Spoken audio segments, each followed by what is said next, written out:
Why don't I call the meeting to order at 9:34, President Carroll Road, Bill McGowan, Paul Wayne Pierce, Sawchuk. Wayne Sawchuk, and Dan Coughlin. So our first order of business is our next meeting, which could be on the 14th of January, if everyone's good. Yes, Fine. So January 14th is a Saturday. oh. Yeah, well, that's fine with me. It's actually better. You want to do the 17th? 17th? 17th is fine. Yeah. Okay. I want every conflicts on a Saturday. All right, so Monday the 16th is a holiday, so Yeah. 17th is Tuesday. so 17th. Right, 17th? Yeah. Okay, Do we have 2 abatements? okay, I can put those people in so that they can, that's fine. and. Okay.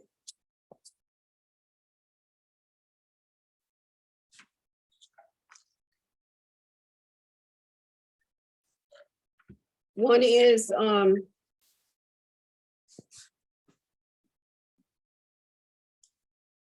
don't know why I don't have the other one in my folder, but. One is 744 Jerusalem. Okay. And that is Denise Ibram. And she did punch in, but I don't know where she went. I'm right here. I'm Okay. Yeah. There we go.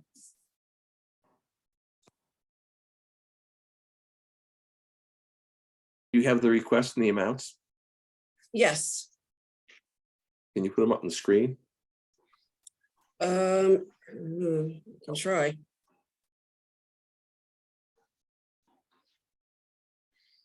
I don't know if I could put the requests up. But I did send them to everyone. You send it with the meeting? Yes, I did. Right with it, okay. I printed it out, so I didn't see it. Well, why don't we have the gentleman tell us what the issue is, what he's looking for, and and why. Hey, this is Robin with Cambridge Connotation. I sent you an email early today. That wasn't me. Is it okay if I permission to go ahead? I don't know how that. Yes. Fire away. Hey everyone, thank you for the time this morning. So my name's Dennis. I recently moved to Cohasset. I moved here in November of 2021. Love the town so far. Fantastic community. So excited to be chatting with you all today. So in terms of my request here, so as I mentioned, I bought the house in November. I getting to know the house, and the house had an irrigation system that was used. We are on Hingham water, so we definitely followed all local ordinances around what we could use, what we couldn't use, all that. But with the move in, we realized our house didn't have a second water meter for the irrigation system over the summer, and it was leading to a very high sewer bill.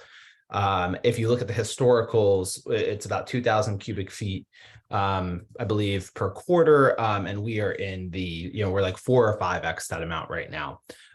So with the COVID backup, it took a while to get someone to our house to install that meter. A local contractor did come in, install the meter in late September. So we do have a couple of weeks on that other meter. So there's a historical period to reference in terms of how much water the irrigation system was consuming versus the rest of the house. So what we have is 21,700 cubic feet being charged to us over the course of 6 months versus what it would have been historically had there not been an irrigation system there of 4,000 cubic feet. So the amount being requested is for 17,700 cubic feet.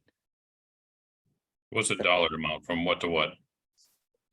So I did some unofficial math, but it's about $1,800 that would be credited back. I can pull up my spreadsheet here. Yeah, 1847, just based on my estimates.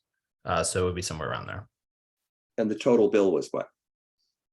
The total bill was, it would have been like, hold on one second, I can tell you exactly what it is. Well, what did you pay? $2,600, $2,600 for Yeah. sewer and water, or just sewer? just sewer. Okay. So it's pretty high. And if you look at months or quarters where the irrigation system is not on, it's like $200 a quarter. Okay, now this is one quarter. Or is it more This than is one two. quarter? This is 2 quarters. Two quarters.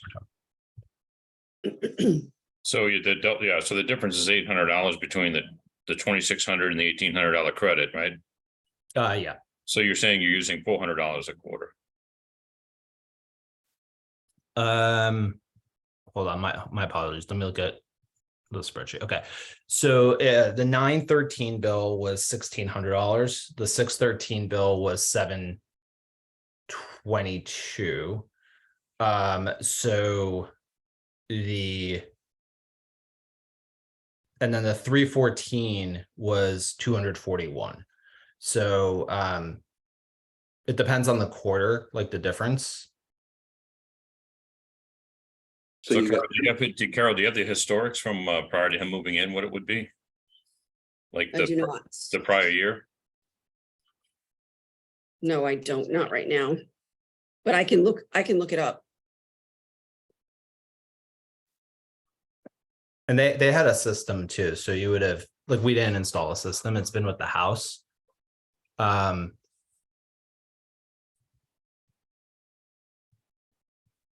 So But ever you since can they see installed the in- system, you're saying they paid double sewer? Because of I the, would, yeah, that would be my assumption, but I'm not sure. I have not spoken to the former homeowners, but they would have, yeah, I'm wondering about the 3 quarters here, so that's 9 months. Generally, you don't use your sprinkler system for 9 months. Usually it would be for the 3 or 4 summer months. so it was, I can tell you the dates it was turned on. It was turned on in May. So one of the quarters is not a full quarter. May of what year? May of 2022. Okay, And then it was turned off in October of 2022. So you get May, June, July, August, about 5 months worth. well, the May bill is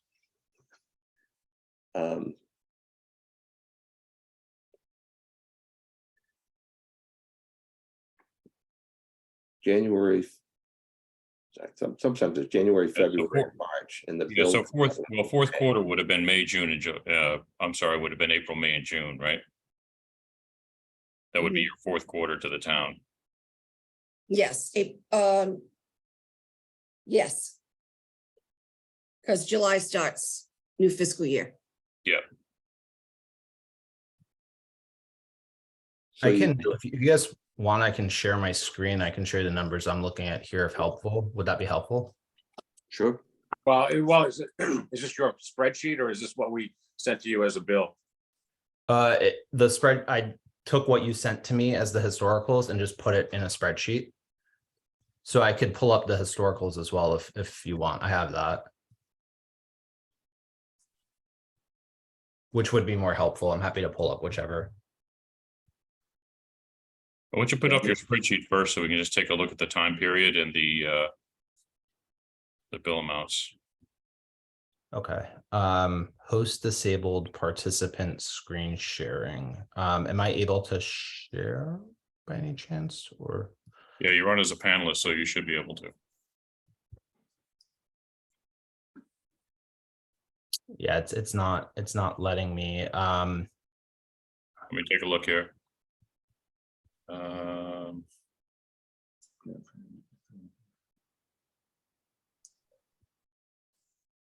It's not giving me the option, so Carol would have the option, I think. I can Yeah, send it's not- you a It's not giving screenshot. me an option either. Okay.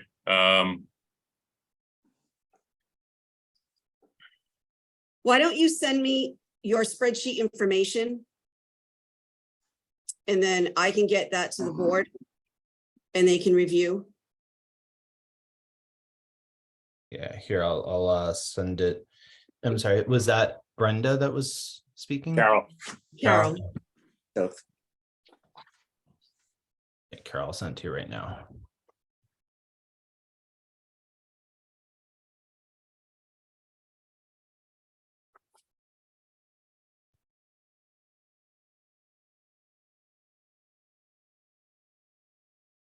let me check my email.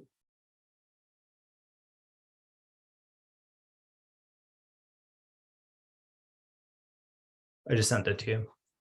Okay, And it has reading date. So 9/13, 6/13, the sewer usage, the adjusted amount. And the request.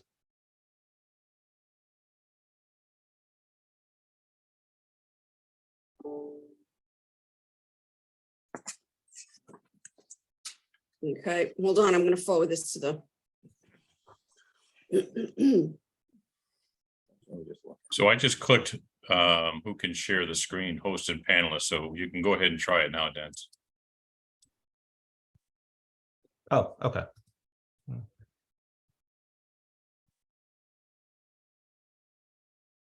Y'all can see my screen? Yep. Yeah. Yeah, so what I did is, from the official town records, I pulled in the reading date, the sewer usage that I was billed, and then if we look at a historical period like 12/6 from 2021, where it was 2000, or 3/14, where it was 1900, those are months where the irrigation system is not on. And compared it to 6/13, where, you know, part of that period it was on, and then 9/13 where it was on, all the entire quarter. And you look at the billed amount versus an adjusted amount based on the cubic rates. Is how I arrived at my estimate amount here of the $1,800 request versus how much the period would have been, which is $2,355 for those two quarters.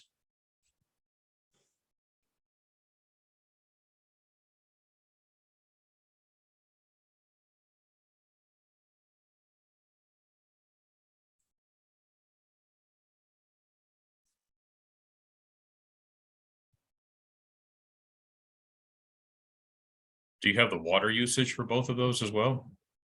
The water usage lines up to the sewer usage figures. I don't have the bill in front of me right now. But I actually might have it. Nope, I do.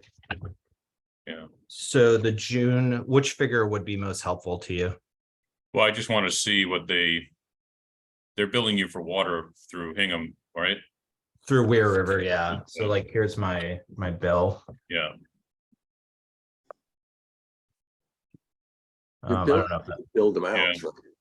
what's that? Your bill should be the billed amounts. On your on the screen that you have up now, shouldn't the billed amount? Yeah, that's correct. So like Okay. December to March 2022 on this shows as 19.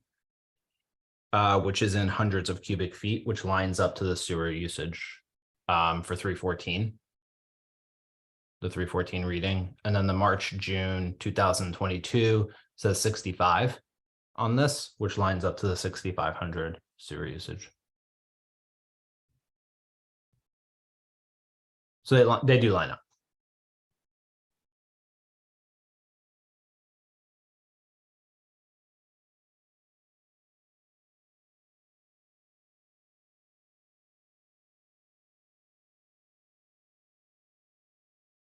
and what about the September one? You have that as well?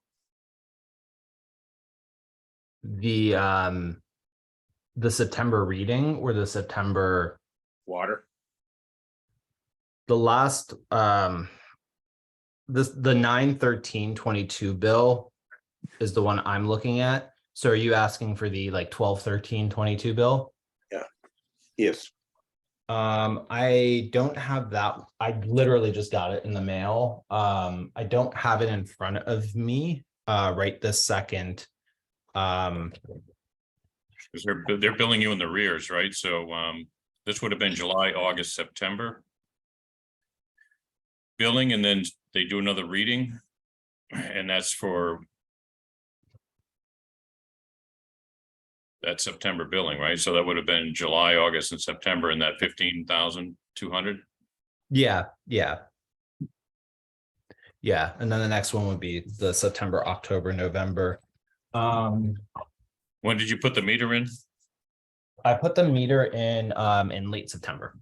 September, okay. Yeah, So like your September bill should have 29th. considerably, it would have dropped, right? Because if you just got your new sewer bill with a new meter in, The irrigation system was on for like maybe 4 weeks, of which the meter was in there for like 3 weeks of that quarter. That the meter got 589. The reading was 589 on it for that period. And then for the periods that it was not off, yeah, you're right. It should have dropped because there's only a few weeks. yeah. I don't. So know if 580, so yeah. 589 in so 589 in September, you put it on in September, and three out of the 4 weeks of a month, you were at 589, Yeah, okay? yeah. So I you would would have run, say you would have run 785 for the month on a regular basis. Right?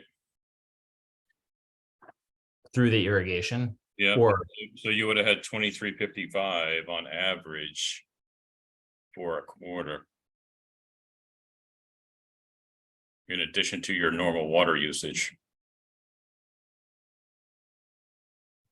So if you were to calculate what you did in September and assume that, you know, the 359 over 3 weeks would equal 7. I'm sorry, the 589 was just the water meter reading. That wasn't my total consumption. That's right. So that's the irrigation system. Yeah, yeah. You're asking us to credit you back with the irrigation system ran. Right, exactly. Right. So 589 was for 3 weeks. It's 196 a week times 4, so a month would be 785. And you're looking at, you said you turned it on in May, so we're looking at May, June, July, August, September, October. You turned it off, so September, that would be 5 months. So you're looking at a credit for 3,926. And you're asking, yeah, you're asking for 4,000. So Okay. you're close. Yeah. So your spreadsheet has an adjusted amount of 2,000 for the first, or for September and June, and I'm calculating on average 3,926. So I'm fine with those numbers. Now, what is the current bill, though? Current bill should be sort of firm up what it is now. So my guess is he's back down to 6,500 like June. He can't still be up to 15 or 10 Yeah. or 12. Do you have the bill? I do not have it in front of me. I could see if I could find it. But I don't have that one right in front of me right now because we just got it. So it's in the pile of mail. So you're not asking for an abatement on the current bill, just the past bill. When I started this, I had not received that bill yet, so I did not factor that in, but the bill just arrived. So I could, if it would be better to add that into the amount now, yeah, I would add it in. The abatement request would just be for that 589 cubic feet on the current bill. That would be the amount back. And I sent a picture of the water meter and stuff. So if we want to take care of that now as well, I could add that in here. But that would be, a request that I would also. Well, why don't you resubmit for the meeting on the 17th? The What? total. He's not going to request any amount for the current bill because he already has a meter in it. No, I think he said he would like to. But how can he? I He mean, has the bill in his, he has the bill in his hand. He has the bill in his hand, but he hasn't put it into the spreadsheet yet. yeah, but Right, but he shouldn't be. he shouldn't be his desperate. meter, his meter was for the current quarter that he just got the bill for. It was already in. Right. But there's a portion of that that was not in, unless he's saying that the entire quarter, October through December, was 100% metered. Then there's no abatement for that quarter. Well, his sprinkler system wouldn't be on. I just want to know what Right. the normal water bill is. You know, in comparison to what the historic numbers are. Meaning, he's telling us that he's only using X number of gallons of water for his house. And so I wanted to know what that was to see whether it was higher or lower. Whatever the number is, it's not going to affect him getting any more money from the current quarter that he just got the bill for. Because he wouldn't be entitled to. So Am I the, Am I just- making sense? if I may just clarify, in this current quarter, it was on for a few weeks. So there's a few weeks period. The water meter still requires like me calling in and making a manual adjustment every quarter. Because the sewer bill is still like accruing everything. And then I have to call and be like, hey, here's what's on our water meter. And then it has to get taken off. Like I think I'm new to the town. So you guys tell me if that's not the process, but that's what I assume the process to be. Usually they read them digitally. They drive by your house. Yeah, but this is. Oh, yeah, he's on Weir River. Yeah. I think rather than us going back and forth on this, if you could send us all of your water bills, so, and, you know, for both meters, if you have that, so we can get a look. I'm a little confused as to why we'd be giving you an abatement on something that is on a separate meter. And I think it would be good for us just to get everything, and we could take it up our next meeting. We should not take that long. If we have everything, we should be able to just blow right through it.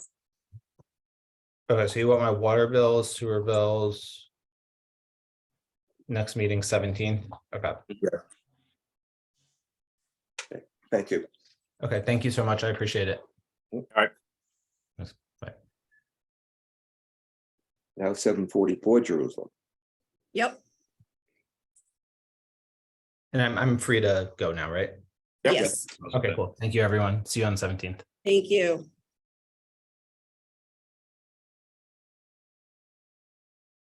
Who is the next one, Carol? Next one is Danny Hackett. Yay. There he is. What's up, Carol? How's everybody doing? So, Good, how are first of all, you? I think I was supposed to present on the 20th of December. We had a death in the family, and I'm sorry I was unable to, prepare for that. Am I able to share my screen? Should be able to, yeah. So I'm happy to go in any direction that you guys want to. I did prepare some material just for backup in terms of kind of, where I came up with the number for the abatement, some historical stuff that Carol had shared with me as well too. So let me just go ahead and share my screen and let me know when you guys can see it. All right. A little bit of a background. I'm a 20-year licensed engineer. I have an undergraduate degree in civil and environmental engineering, graduate degree in business, as well as a second graduate degree in operations. I'm a licensed civil engineer by trade. I'm also a Mass DEP Title V septic sewer inspector, lead AP. So fill in the blank, right? I did work my first 10 years in consulting engineering for a company called AECom prior to the great housing bust in 2008, 2009, 2010, which is when I switched into life sciences, which Are is you currently looking what for I'm a doing. job here? Are you looking for a job? I just wanted to let you know what my background is, so that you know what the information is coming from licensed engineer. And you operate backhoes and stuff too? Do I? Yeah. I do not. Okay. Is On the this 20th house that had the problem with? What's that? Is this the house that had the problem with the sewer and the water? Yep. Okay, Yep, 20th of September. Russell sent me an email just basically saying that we have a water leak is at 7:34. They've been notified. I hired a company to come out here and fix the leak. There was actually 2 leaks that they had identified the day after. They fixed the leak, they patched it up. Here's the invoice for the work. I paid it out of my own pocket with help for the from the insurance that we had. Here's the form, the request for the sewer abatement form that I had. So basically we were being charged 8,600 cubic feet. Abatement request in a cubic feet was 6,300. My reasoning for this was the multiple water leaks that we had during this time causing a consumption higher than normal. So the higher than actual sewage being treated at the sewer treatment plant due to infiltration. Here is the information that Carol had sent us. So if you take a look at kind of historically where we've been, I went back to the 2,300, and that's the number that I had used for my calculation because we did have 2 water leaks here. Here's the spreadsheet that I put together. So basically the number of cubic feet being charged was 8,600, which you have to click the tab. We just see your Google screen right now. sorry. Thank Is you. that better? Yeah, All right. Yes, you. Sorry. Were you guys able to see the first couple slides or no? No, yeah, just this, yeah. All right, sorry. Anyway, well, here they are again. So water line issue, here's the email that they sent. Here's a picture of the excavator, fixing the leak, 2 leaks in here. This is where they had, thank you for interrupting me. They patched and fixed the leak up here on the 20th of September. This is the invoice that we had paid. Here's the request for the sewer abatement that I worked with Carol. Thank you very much for your help on here. Here's the historical water bills that we have here. we can't read it quite this fast, so. yeah, I know. I was gonna say. Okay. And let me go back a second. So You got this is all a result of somebody digging without a permit, I guess, and breaking the water and the sewer lines on that road. Is that correct? Bill, that's factually inaccurate. Okay. This is a result of a water line that was installed 30 years ago that wasn't installed to specifications that has exceeded its useful life. So this has nothing to do with the sewer break. That is confirmed. This has nothing to do with the sewer break. Okay, so on the spreadsheet, on what you have right in front of us, Yes, sir. it looks like the average sewer bill is $370, and you've got a bill for $942. Yeah, I was actually going back to the 2,300, 21 to 1206, based on, they let us know that there was 2 small leaks in the pit at the time. But if you go back further on 3/15/21, 6/7/21, and 9/109, they're all at the same amount. So why is where your arrow is? Why is there's, in other words, this is for basically 2 years. So you're trying to get money back for what? For 2 years? Incorrect. I'm just trying to abate the 8,600, and then what you abated from, whether it's 6,300 for an average of 2,300, or 86 minus 3,100, whether I abated 5,500, right? I think that's probably the crux of the discussion over the next, it's called 6 minutes. Right. So you're looking at for, let's just say $360. I would say 942 minus 360. Minus 260 or 360? Minus 360. Yeah. So $600. Okay. Yeah, I don't see where, I mean, I'm looking at the same numbers everyone else is, and I'm. If you're looking at 942, are you looking at 942 minus whatever the average of all the numbers below it? Whether it's 340, 350, is that what you're looking at, basically? 100%. Yeah.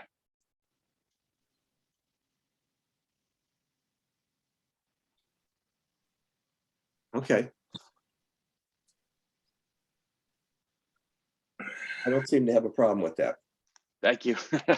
You want me to do some quick math for you guys? Ladies? No. Okay. Well, in your request, how much are you looking for? When you The request was, I took the low, out of the, the historical low and subtracted it from 8,600. So I requested an abatement of 6,300. And the reason why I took the low is based on discussions that I've had with Russell Tierney over at the, Water Commission. He said that this leak, your line has been leaking forever.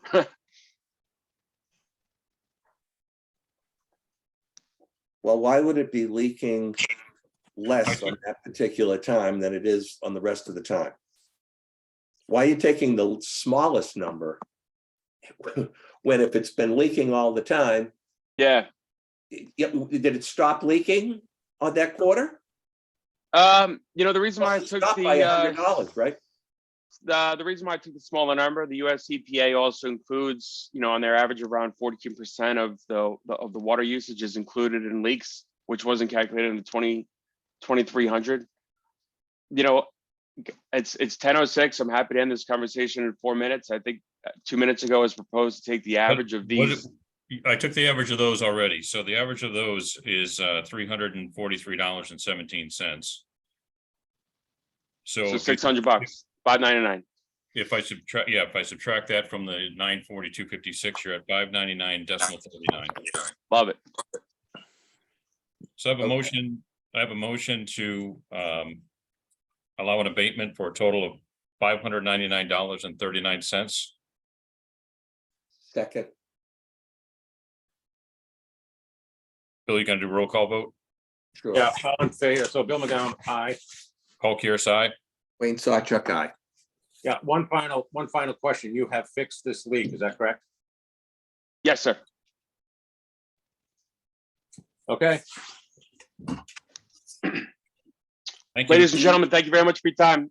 Carol, again, Okay. thank you. Yes, ma'am. Can you send me all of the information that you just shared with us? I sent it before I presented about 8 minutes ago, but let me know if you don't Okay, get it by that's fine. No, that's fine. the next 8 minutes. All right, thank you All right, guys. thank Ladies, you. bye.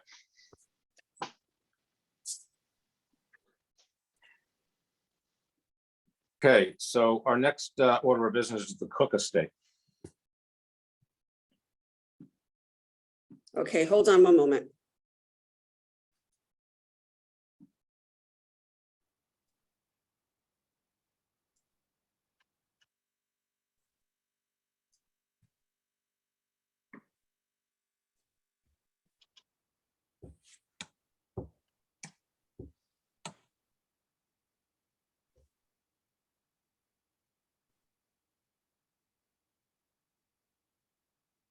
I'm just promoting these people in for you.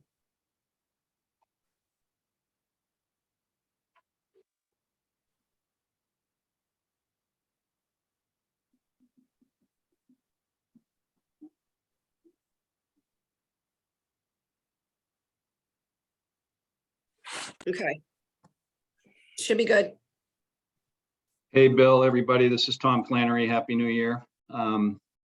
So I can give you a quick update. I think the last time we spoke, we were waiting for National Grid to lay the pipe to our generator for backup. I think we were able to get some help from the town's contacts. So National Grid did show up just before the holiday, and they've been back twice since. We're still not fully connected, but the pipe has been laid. They had to cut across the street, and now we've got the regulator almost attached. It's mounted and close to the generator, but we got to get that completed. Electricians are on site today to mount the electrical box and panel. So we're making good progress finally. I think Paul Davis will also be on site today. So in terms of where we're at, there's been a lot more activity since we last spoke. In addition, I think the line has been pressure tested by Paul, and I think that worked out fine. So hopefully we're connected here, and we can coordinate for all the, the proper inspections to make sure that goes well, and we do everything we need to do. I'm sure Paul will be in touch with the representatives to make sure that that goes well. So that's where we are. Bill, I did get your note that the agreement went to your spam folder, but you got that and have got that out to the rest of the group. Yep. So that was the last go round of edits that we had based on our prior conversation. So that's kind of where we're at. Happy to answer any questions. I don't know if we have Paul Davis on. Oh, I know we owe you one other thing.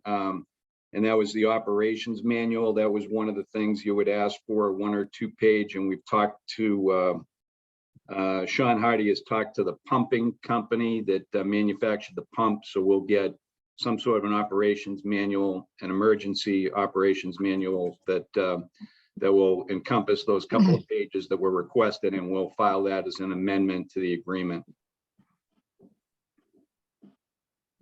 Good.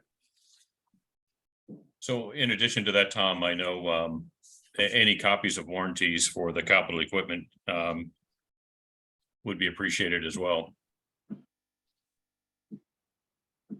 And Sharon, are you dealing with, do they have a representative of council that you're dealing with directly, or are we waiting on something else?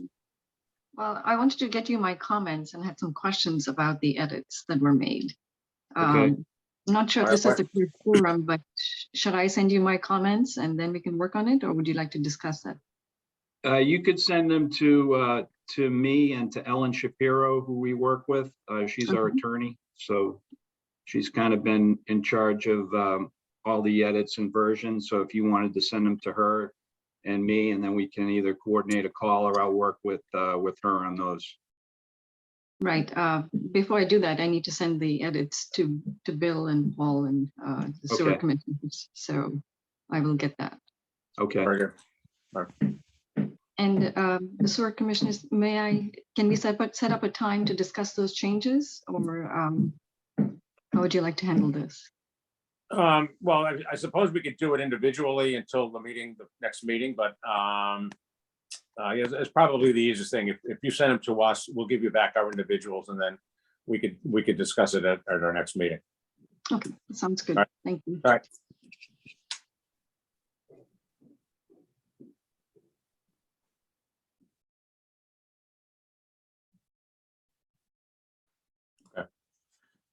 Next, we have 1 Pleasant Street.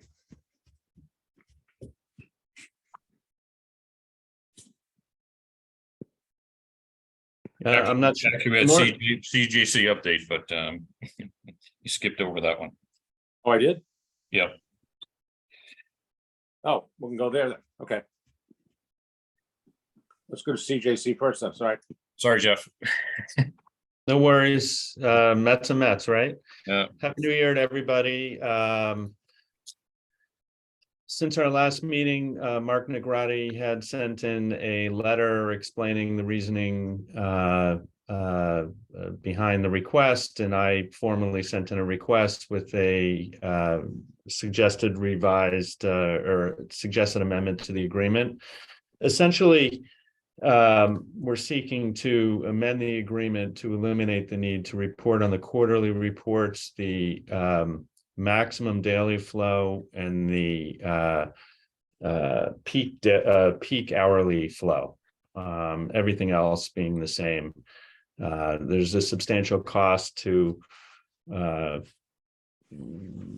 monitoring this information, and as Mark indicated in his letter, he didn't think that it would really provide any benefit to the town whatsoever. But I'll let Mark explain why. What are you replacing it with? From max, you want to eliminate max daily and peak hourly, and it best I could read through those letters is you were going to provide daily flows. Yeah, so we're still average, you would provide average daily flow, if I remember correctly, right? So you're going to take the monthly 30-day average and give us that one number. Right. On a quarterly basis. Yes. So I haven't had a chance to read this yet because it came in Thursday afternoon to me. So I'm at a bit of a disadvantage on this. Pardon me. But I'll ask Dan Copeland if he's had a chance to review it, because I don't want to lose sight of the fact that this is it's a contractual obligation, and I want to make sure that whatever the remedy is meets whatever the contract language said. So, and I'm not fluent on that. So, Dan, do you want to say something? I don't know if you've had a chance to review it as well, Dan. Yeah, I did review it. And this is, gets back to our last discussions regarding, what's in the contract and what was supposed to be provided initially and what we have now. I understand that the original design elements that we had approved, even though it said it was going to provide that information, I guess the equipment was not able to do that. So now they are looking that they need to upgrade each panel individually, times 3. And the cost of upgrading the panels is, from what I understand, close to $20,000 each, which seems kind of high, but it's potentially the cost. Originally, we had only anticipated a single pumping station, so it's really the problem or the issue has gotten expanded threefold. In terms of what we are trying to accomplish here is you have 3 pumping stations that each put out a very high flow. The combined of all 3 could basically equal or exceed the capacity of the existing Veterans pumping station. Now, the likelihood of that happening is probably small at this point in time. But the issue we always had was down the road, if there are II influences, extraneous water getting into the system, how we're going to identify that and track that. And during those types of periods, if we have intense wet weather, the likelihood of 3 pumps kicking on all at the same time is actually increased. And the last thing we want to do is basically overflow or inundate our veteran station, because that currently takes a huge amount of area and residential flows, not only from the Lily Pond area, but also from the veterans area. I don't really think there's going to be a lot of flow along the route of the new service line, but there is also a little potential for flows coming in on that as well in the future. So the question, I guess, is how are we going to be able to track or maintain that extraneous flows do not increase over a period of time? Average daily flows really don't give you a lot of insight in that regard. My understanding that previously was only that the peak flow was an issue. Now I'm understanding through the letter that max day is also an issue. And I just want to get some view as far as how come a max day cannot be provided. Well, for this to provide the maximum daily flow and the peak hourly flow, you need a data logger. I'm not talking about the peak hourly flow. We had a discussion on that. The max day flow, you were reading the meter daily. Why couldn't a max day be determined? Well, actually, it just if I can just jump in, the language of the agreement requires that we file quarterly monitoring reports on a form mutually agreed. And then it says the goal of the monitoring reports is to inform the board of such items as grease tank levels, pumping records, wastewater characteristics, and pump station daily flows. And then it writes in a parenthetical, including quantification of maximum daily, average monthly, and peak hourly. And so I guess just to respond to your question, I didn't even see any language in that agreement that said anything about average daily, but I believe Donald's willing to give that information if that's what you asked. You might have asked about maximum daily, Dan. Yeah, we talked about eliminating the peak hourly, but we anticipated having, a max daily. If you're recording flow rates daily to give us the average, you would know what the max daily would be.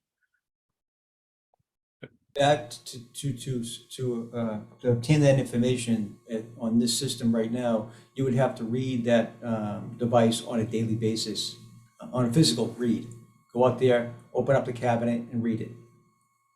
Okay. I'm not sure what we're trying to achieve here. Let me just back up a little bit to Mr. Murphy's infiltration.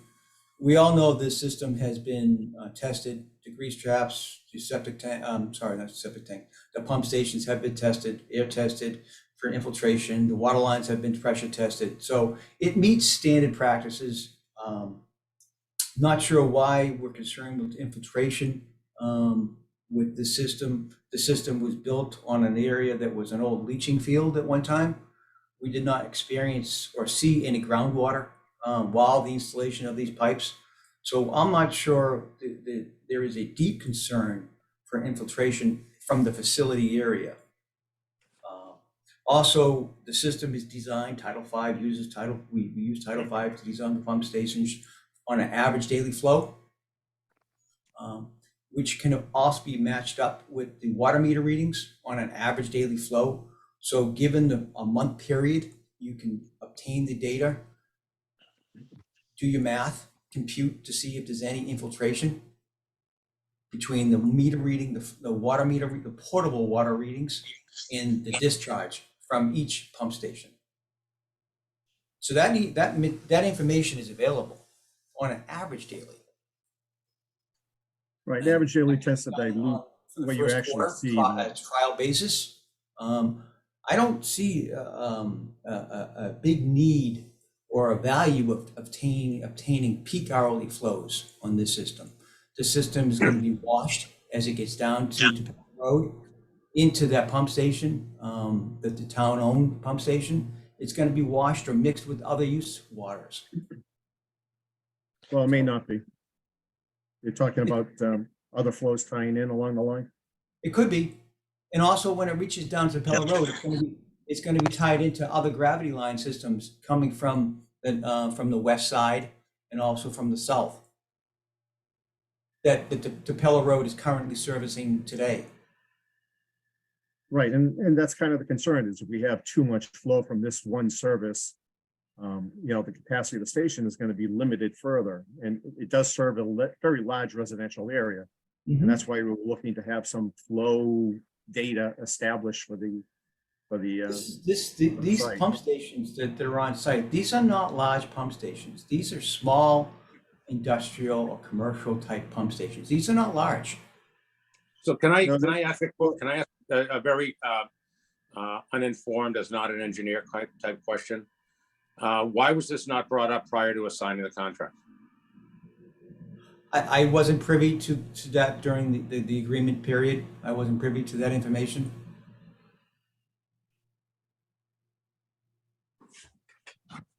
Right. Jeff, you're on mute. Jeff. Can't hear you. Yeah, you're on mute. You're on mute, Jeff. I can't believe I was just on mute. Let me start over. I think it was just an oversight, Bill. The language of the agreement had indicated that the goal of the monitoring reports was to inform the board of grease tank levels, pumping records, and wastewater characteristics, and pump station daily flows. It's just the language appeared in a parenthetical, and it might have been brought over from a different agreement, perhaps. But in any event, it was just an oversight. I think what Mark's telling you is that we're still committed to providing average daily flow information. I think that was your question, Paul, and I think what he's also saying is that the information of maximum daily flow and peak hourly flow reported on a quarterly basis is not going to provide you with the data to meet the objectives of the language of the agreement. And it was just an oversight, Bill. Dan, do you agree with that? I mean, do you agree with Well, that, Dan? Mark's plans basically provided a language in there and information indicating that these functions were going to be provided as part of the design. So, I mean, this was basically reviewed and discussed and incorporated into the final approved design plans back last year. So, I mean, it's not something brand new. I think the issue though is maybe the panels weren't provided with all the data or all the components that were necessary, and now they have to be upgraded at a higher cost. Regardless, I think, I mean, certainly max day could be provided by taking daily readings out there. The peak hour, they've previously,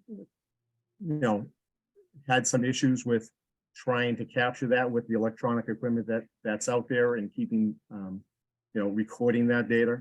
I understand that, but I think at a minimum, we can still get some max day data off of the system. And it's up to the board how often we get this. Maybe we have them at least take weekly readings initially. And if we see any weeks, wet weather weeks that seem to spike, at that point in time, we could require more data being collected. But I wouldn't necessarily get rid of the max day requirement. But you may be able to administratively limit how much they have to collect the data so as not to be a nuisance. Yeah, well, in my opinion on this is that, you've got to advise us as to, what is in the best interest of the town, period. And if this was an oversight, okay, fine. And as I said in the last meeting, I, for one, am willing to work out something that meets the criteria of what we put into the agreement. If it's a different road to get there, fine. But I'm not an engineer, so I'm looking to you to tell us and I haven't read the agreement. I haven't read what Mark has sent us yet, so I don't know, what exactly does that in the letter state? Does that say what we want in the agreement? Is what Mark telling us right now? Is that basically a contractual obligation? It is a contractual obligation. It wasn't an oversight initially in the agreement. It was a requirement established in the agreement, and the anticipated construction at that point in time, there was no design plans available at that point. The agreement was set off at the origination of this whole construction scenario. It was anticipating a single pumping station, which would make that data recording much easier to obtain and track from a single pumping station. And what evolved later on with the design was 3 pumping stations were being proposed in order to, I believe, minimize the amount of additional gravity collection piping that had to be placed on the property. And by adding 3 pumping stations, now you have 3 pumps that have a combined capacity that actually are higher than the Veterans Pumping Station. And that was deemed to be a concern, especially if there were some extraneous flows in the system. But in any case, it was not something just added in by mistake in the agreement. It was something that was anticipated. It has, cost per value of the data, can be debated. But the bottom line is, that original requirement was something that was viewed, anticipated, and, thought to be reasonable at that time.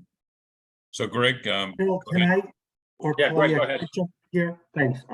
So, there's no question that this is a contractual obligation, and I don't think that that's being disputed by the applicant, which is why they're proposing an amendment. So, the only question really is, does it make sense from an engineering standpoint to continue to have that requirement in the agreement, or can you agree to amend the agreement to take that requirement out? But so what I'm hearing, and I'm not an engineer either, but it doesn't sound to me like the engineers are on the same page in terms of what frequency of recording needs to occur, whether or not that particular provision comes out. And I think since we're looking at that parenthetical at this point, it would make sense to me, and I would recommend that Dan take a look at, you know, what his expectations for reporting are, and present them to you, and present those to Mr. Negrati, and see if we can sort of come to a consensus as to what the reporting should be. Because, you know, if we're not clear on it as we sit here today, we're certainly not going to be clear on it 2 years from now, after this has been up and running for a while. So, you know, my suggestion would be that you don't take action on the proposed amendment here, and that you ask, you know, Mr. Coughlin to report back to you with, you know, what his suggestions are, and to try to work with Mr. Negrati to see if we can come up with a list of testing parameters that everybody finds reasonable, and then put those into an amendment to the agreement, if that's what is required. I mean, from my perspective, you know, I think I would not want to get rid of the max day provision in the agreement, but from an administrative perspective, I believe the sewer commission can dictate how often that max day measurement or that flow reading is recorded. And that may change over time if we start to see flows diverge in a way that we don't like. In other words, they increase significantly. You know, so if you want to negate the peak flow aspect because of the cost implications to the applicant, that's certainly the board's prerogative. But in terms of the max day, I would leave it in, and at a minimum at this point in time, you know, stipulate that the totalizer readings from each station be collected on a weekly basis. And certainly that, I think, is reasonable from the perspective of data collection, and it will provide us at least with a max weekly value, which we can, you know, then try to interpret based upon wet weather events. Well, going back to what Greg said, I think it'd probably be a good idea that if Dan, you and Mark get together and just sort of, you know, a little tete-a-tete as to what's out there. I'd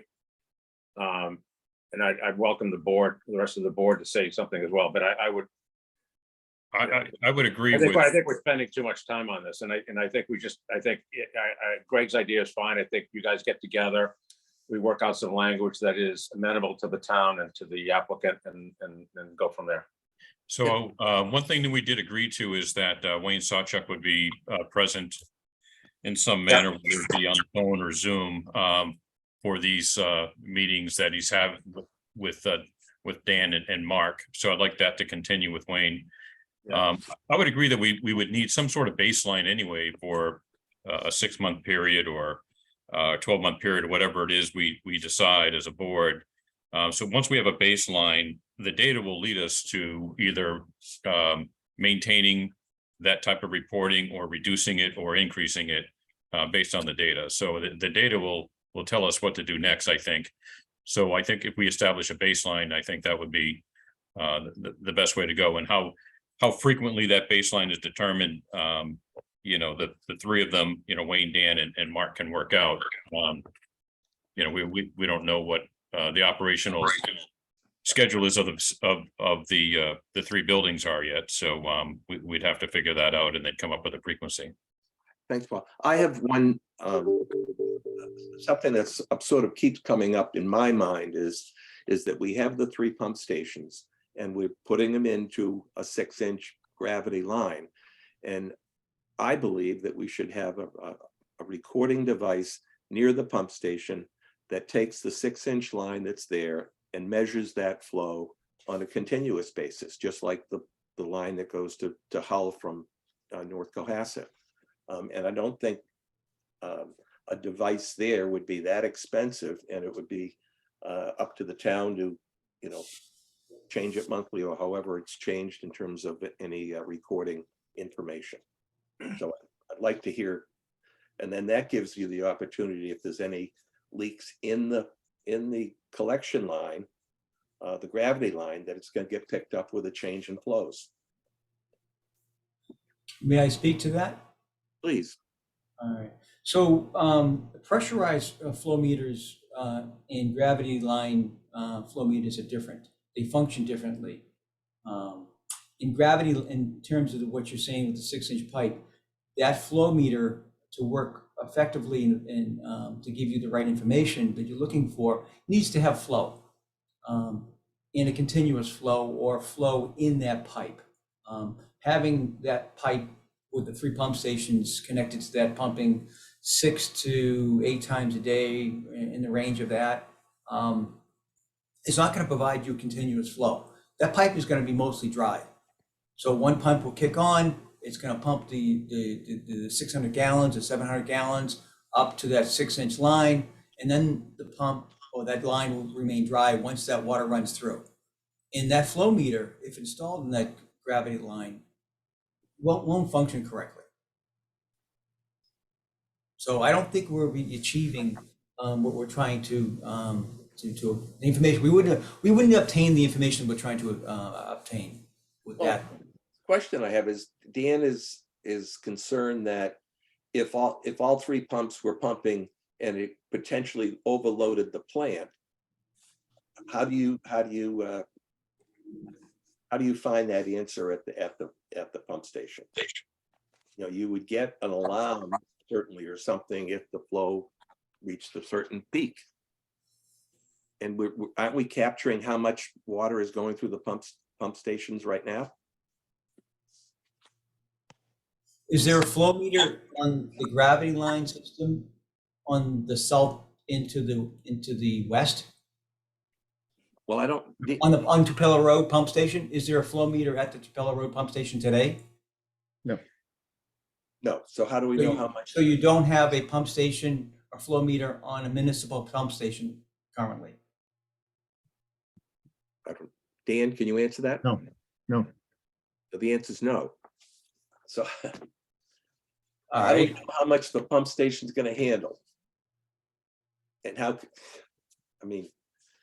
Yeah, the operator tracks it by run times, essentially, create averages at the pumping station. And he also looks at that runtime data in terms of peak loads. May I ask, why is the town requiring a flow meter from a privately owned system when you have flow meters going into the pumps, basically the intake of potable water? That's typically how it's monitored on commercial, in homeowners and so forth.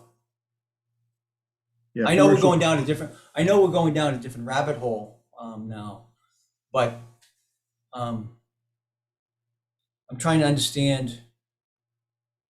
Yeah, and I don't want to kill this, but I think what we should do is have both engineers and Wayne gather independently and then come back to us at the next meeting and I like propose to, it.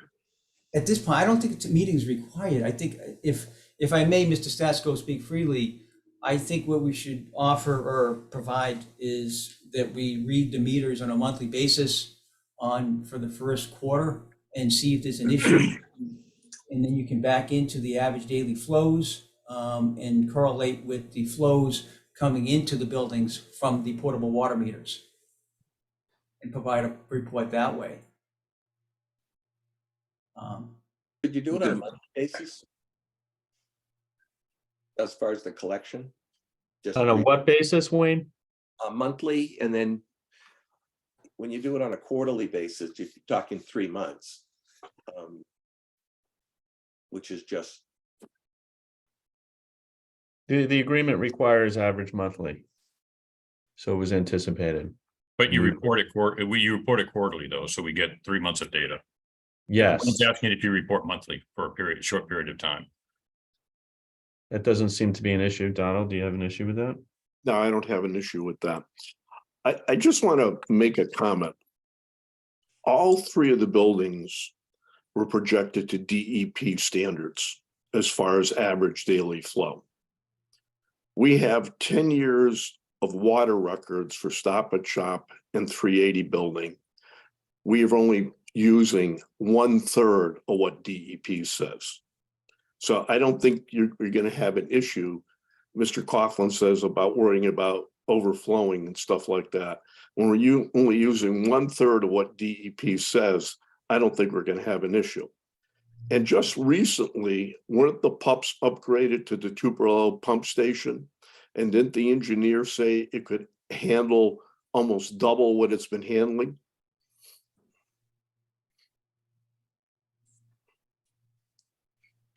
I don't recall that. Is that true or not? I don't believe I don't know so. about the double. I know that they did some work on the pumps, certainly. Well, In fact, I think they replaced one of them. yeah, Replace, they put new pumps in down there. Am I correct on that? Correct. yeah, they upgraded Tupelo and we've upgraded Deer Hill. Those were the two stations that we upgraded, so we But can, they weren't increased in size. They were basically replaced in kind. Right. And with all the testing that we've done on the system, pressure testing, the gravity line, the manholes and everything, the chances of I are almost none. Well, Compared to there's a slight potential, Don. Yeah, there's a I mean, potential. That's just on some of the existing gravity lines that but you obviously have- haven't been tested. But you have at 10 times more potential on the Cook Estate, which is above me, which I've been taking their affluent onto my property for the last 3 years. And the testing, I don't think the testing that's required there is what the testing is required of me. And I'm downhill of all their sewage. yeah, just to move this along, I think I can put together some general language for potential amendment. And, I'll send that over to Mark. He can take a look at it and Don can take a look at it to see if it's acceptable. I think some, Copy Greg, please. obviously, in Wayne. So, I mean, we can put something together and talk about it a little bit more. okay, thank you. Just briefly is, to Mark's point about whether we even need to amend the agreement, I'll talk to Greg about it, but basically what the agreement requires is that we file monitoring reports on a form that's mutually agreed upon. So if we can agree upon the form, I think that really, that's all that really effectively matters. I'm not sure we even need to amend the agreement. So I'll talk to Greg about that as well. We'll leave it to you guys to figure that one out. Thank you so much for your time. We do appreciate it very much. Thank you. Appreciate it. Thank you. So next up is One Pleasant Street, Bill. Yep. I was not even expecting to be on the agenda today based on the last meeting. So I wasn't expecting you either. so I think, All right, well, I think it's a rolling agenda item. You probably could remove it and then put it on when you're ready. Very good. All right. I'd like that. All right. Thank you so much. All right. Thanks, Jeff. Yep. So we have 124 Elm, and I don't see anybody on here from, What are they supposed to be on for? I don't know. They were just on the agenda. Yeah, we had them on there last month to figure out what they were doing over there because we have not heard from them or received anything from them. And Wayne had concerns about what was being connected and disconnected or of some. Some of their, yeah, exactly. And we're just, what are they putting in the building? I think We haven't had an sewer application either, but last I checked. Right. I think we should request a copy of the plans, give a copy of the plans to Dan, just so that we know how many units are there, how a little detail on that. Let me, That's part of an application though, isn't it? let me Just- interject. Yeah, I mean, if they haven't applied, I mean, we should get an application from them and all the plans. If I could interject, last Thursday, I got an email from Pat Finn. She had CC'd Brian Joyce and myself only with a copy of an application that I had assumed had been filed with Carol. Okay, so I'll forward that over to you, Carol. An official that'd be great. application, though, should have been submitted to you, Right. signed application. And But, Dan, why don't you do this? Why don't you get back to whomever sent you that and say that the correct way of, I don't want to be pedantic about this, but the correct way of doing this is to submit it to Carol and with a set of plans and that can be distributed to the board. Yeah, I think it was anticipated to do so. In the email, they just said they were just waiting to cut the check for the application. So I had assumed in some period of time they did it afterwards, but evidently not. And it's both properties, right? Yes. Okay. It was, they actually they- combined into one, it appears, as single ownership. Okay. Something we can discuss at the next meeting. Okay, Yeah, I only have one piece of additional business and then I'll let the rest of the board say anything. Carol, have we had any information from Michelle regarding Suez or from Woodard and Curran regarding Suez and anything on that? Last I heard from Michelle, she was going to contact them or trying to place a call, but I have not, she was not in last week, so I don't have any other information at this point. Okay, could you ping her today and find out for us what's going on? And Will do. also if Woodard and Curran, I think Rob was gonna try to talk to one of their territory managers or what have you, because fundamentally that has a drastic impact on everything that we're doing here. Okay. And I You want me to get in touch with Rob and have him see if he's made Yeah. that contact? yeah, and I think we need to light a fire under these guys because this has been almost 3 weeks and I understand the holidays and all that, but I don't want to get a call from somebody saying the plant's shut down. What do we do now? Okay, And I'd like to make a recommendation that we set aside a single meeting for going over all the great information that Dan has provided here. So that we, sort of an annual look back and look forward without having abatements or anything like that on the agenda. Okay. It might be I agree. nice to have it in person too. I don't know. yeah, Dan, I think that report you gave us was dated for November. Yes. Yeah, so we obviously had some significant events since then, so we'd probably want to take your report and also add to it some of the significant events to the list to review. I don't know if Greg may want a copy of that report that you have because it's specific to the membranes failing. If that helps him with our request under the warranty. Since you're a third party independent report from Woodard and Curran, that would be helpful, I would think. If we might forward that to him, if he could use it if he needs to. Yeah, that I can report- send it to you. Brian has his hand up, so do you want to put him on, Carol? Okay, one moment. Can you all hear me? Yep. Yes. No, I just forwarded you the warranty letter that Michelle had sent to Suez. So it's prior to the holidays. It was based on if you read the procurement documents from when we bought them, it was like a 2-year, 100% warranty, which I think the 2 years went up in July, but their first notice of any kind of issue with them was back in June, and it's kind of mentioned in the letter along with the email. It's got pictures and such. So that was within the 2 years. So it's that basically is where we're at as far as getting the ball rolling. I think we'll be in contact with Suez this week, but I think their next step is they need to come out with and do an inspection and come up with a remedial action plan. Okay, well, if you find out about the inspection, let us know. Dan, I probably, might be a good thing for you to be there as well as everyone else. Yeah. Okay. Anyone else have anything they want to chat about? No, I just maybe in March, we could get the new finance director on. Do you want to wait that long? Yeah, it's up to you. I don't know where we're at with the existing chart of accounts to account for the projects that we have going on and where we are in line with the budget. It's up to you. February would be fine as well. Yeah, maybe February.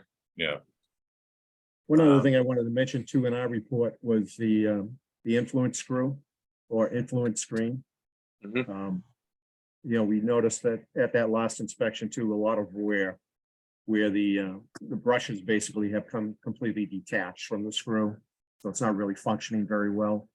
I didn't know what the status of the grit screw was. I know, you know, that we had gotten some quotes up to Wood and Curran. And I Yep. thought that was progressing. They were waiting on basically purchase or delivery. But at that point in time, when that grit screw is being done, perhaps some work can also be done on the influence screen. And I think that should be pursued too with Wood and Curran. Yeah. Carol, can you check with Scott on that? On the grit screw? Yeah. Okay. Does anyone have anything else?